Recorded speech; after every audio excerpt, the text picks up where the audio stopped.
Hey guys, I'm Neha from Entrepreneur and I share tips and tricks about easy to create art. In today's video, I'll be sharing my first impressions of a new set of brush pens I bought. Let's get into the video to find out more.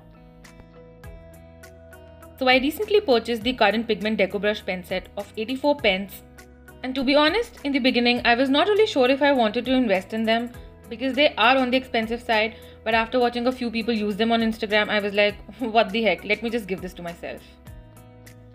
So this set basically has 7 boxes or 7 color palettes, each having 12 pens or shades in them. The first one we have is the basic color palette. So if you look at the front of each box, you'll find the name of the color palette on the left and the colors inside the box on the right. And the pens are organized in the same sequence as the depiction on the front. And I know that's not a big deal, but opening them and finding them organized in that way just kind of got me excited. Now when you open the box, you're going to find 2 swatch cards inside, one in form of a sticker set and the other on the lid of the box.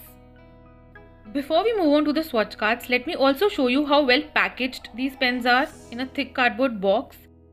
And then on the inside of the lid, you have these instructions of how to store these pens post-use. So basically they have given you all the information you need to keep the pens safe and working for the longest time possible.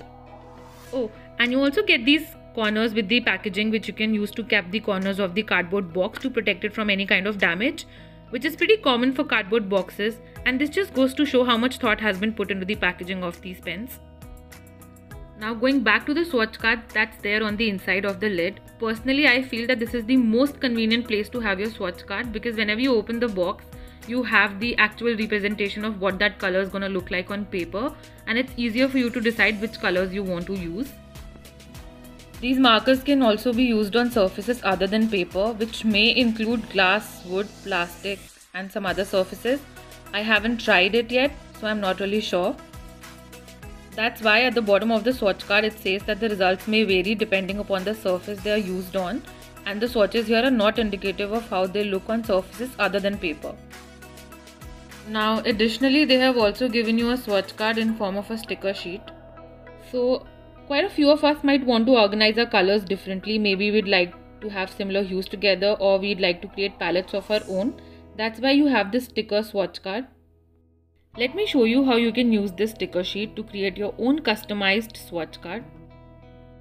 The first sticker is a horizontal sticker with dotted lines. You can put the name of your palette here and then use this to replace the name that's already there on the box. The second sticker has these tiny square boxes that can be used to replace the depiction of the present color palette with the color palette that you create. Alright, now coming back to the main swatch sticker. So basically you will be creating a new color palette by swiping colors between the different boxes that you already have, right? After you've created your palette, you take the respective color and swatch it inside the sticker with its name. Once you've done that, you take this sticker and you stick it against the color you're replacing it with. So let's say you're replacing white with a color inside the box, let's say red, right? So you swatch the white color on that sticker here and then you replace it with the existing swatch. Basically you paste it on top of the existing swatch, and this way you can create a whole new palette of your liking and then arrange the pens accordingly inside the box. Now that we've taken a look at the packaging of these pens and the different swatching options that are available inside the box, let's get to the actual swatching and see how that works out.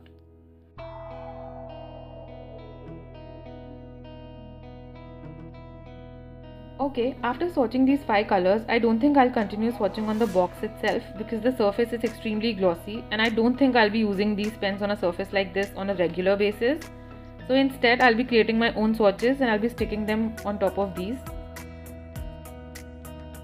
And I'm back with the swatches I created, and no, it did not take me 24 hours to create them, just couldn't continue shooting yesterday. And yes, they are very similar to the swatches that came with the pens, only without the names underneath them because the names are already there on the box. I also plucked those stickers out of the sticker sheet, the swatch stickers, but I'm not going to use them. I'm just going to put them away for now. On the swatch cards that I created, I added a double-sided tape on the backside in order to be able to stick them onto the existing swatches. So let me quickly do just that.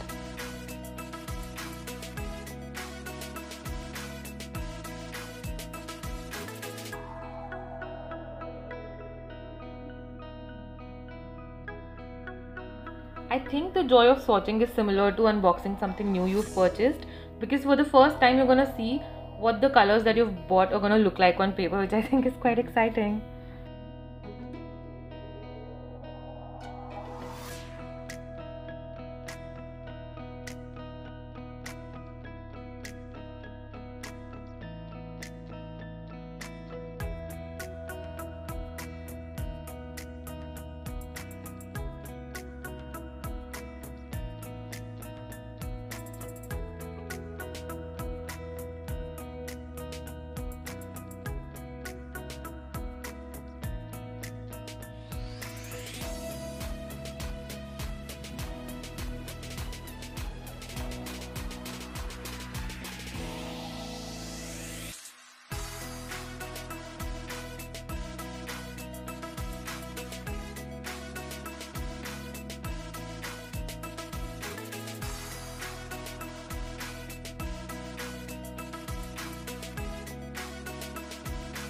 One thing you'll notice while I'm swatching these colors is some of these colors are not very prominently visible on black paper, which changes once these colors dry up, which you can probably see in this picture.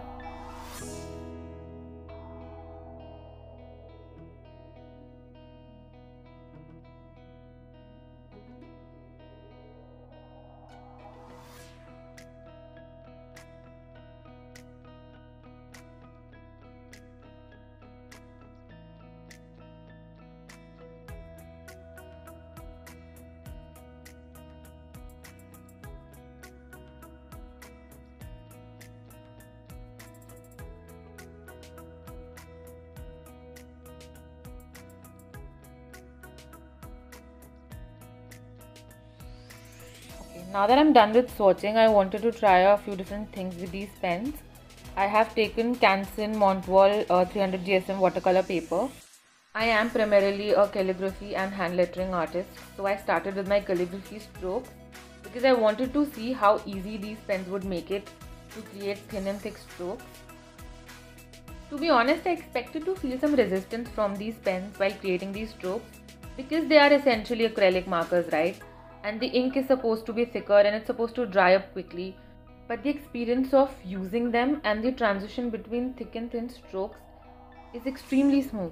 So now I want to see how well it blends with water. So I'm just putting a mark on the paper and I'm going to take my wet brush and try to drag this color out as much as I can.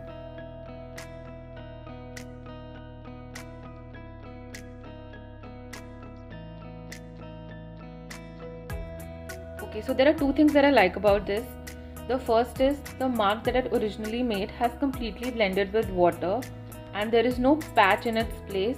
So the consistency of color is even throughout this strip. And the second thing that I like is, despite the amount of water that has been added to it, the strip is still opaque.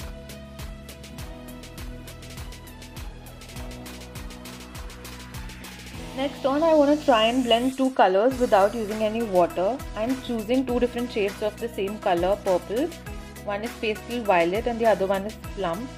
I feel like this technique is not gonna do very well with these pens because they're extremely pigmented and I feel like they'll keep overlapping each other. But I'm gonna try my best to blend them. So let's see what comes of it. Okay, so they do keep overlapping each other, but because they are shades of the same color, I feel like after a point it is starting to look like that there is some sort of blending happening over here, but I don't think it's gonna work for all the colors. So I'll leave it up to you to decide whether you'd want to use these pens for this particular technique. Next, I'm gonna try and blend two different colors using water.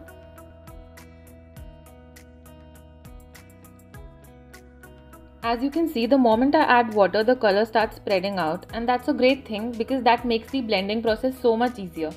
But you also have to keep in mind that these are acrylic markers and the ink from these pens is gonna dry out much quicker when compared to your watercolor brush pens. So if whatever you're doing involves spreading or blending these colors using water, then you'd want to act quickly because after a certain point, it will be impossible to reactivate these colors using water.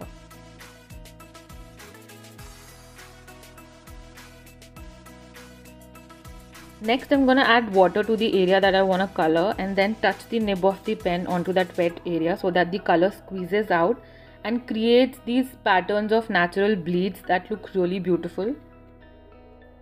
So you can either create these beautiful bleed-like patterns or you can spread out the color further onto the area using a brush.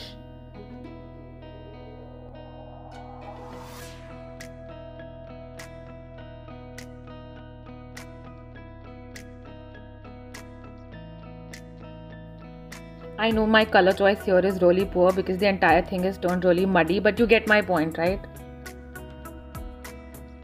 I also created a lettering piece with these pens and I realized that I need to work with them a little more to be a little more comfortable with the pens.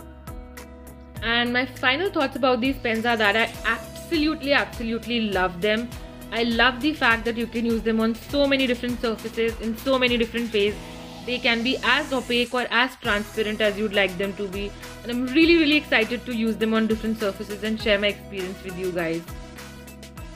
Again, I know that these pens are a little expensive, but if you don't want to go for the master set, you can go for the professional set or the designer set or even single color palettes. If you do go for single color palettes, I would suggest you go for basic colors or passion colors because they have the widest variety of colors in them.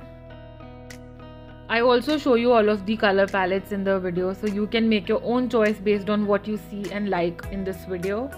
I do hope that you enjoy using these pens, and if you do decide to buy them, I have a discount code for you in the description box below.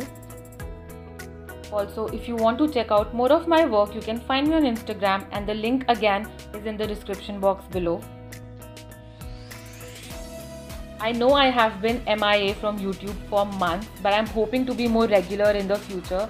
So I'll see you guys soon. Till then, take care. Bye-bye.